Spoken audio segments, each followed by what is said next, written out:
Price God. இன்றைய தியானம் mark 4:13 முதல் 23 வரை.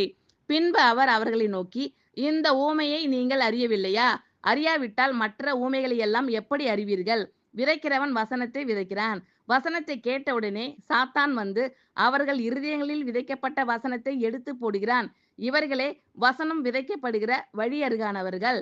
அப்படியே வசனத்தை கேட்டவுடனே அதை சந்தோஷத்தோடு ஏற்றுக்கொண்டும் தங்களுக்குள்ளே வேர் கொள்ளாதபடியால் கொஞ்ச காலம் மாத்திரம் நிலைத்திருக்கிறார்கள்.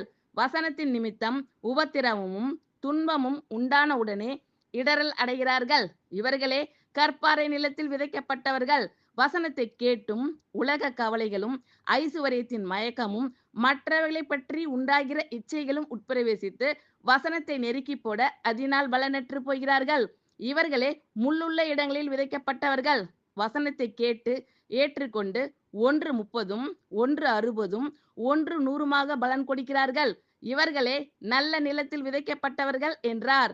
பின்னும் அவர் அவர்களை நோக்கி, விளக்கை தண்டின் மேல் வைக்கிறதற்கே அன்றி மரக்காலின் கீழாகிலும் கட்டிலின் கீழாகிலும் வைக்கிறதற்கு கொண்டு வருவார்களா? வெளியரங்கமாகாத அந்தரங்கமும் இல்லை, வெளிக்கு வராத மறைபொருளும் இல்லை. கேட்கிறதற்கு ஒருவன் காது உள்ளவனாய் இருந்தால் கேட்க கடவன் என்றார். ஆமென். Thank you Lord.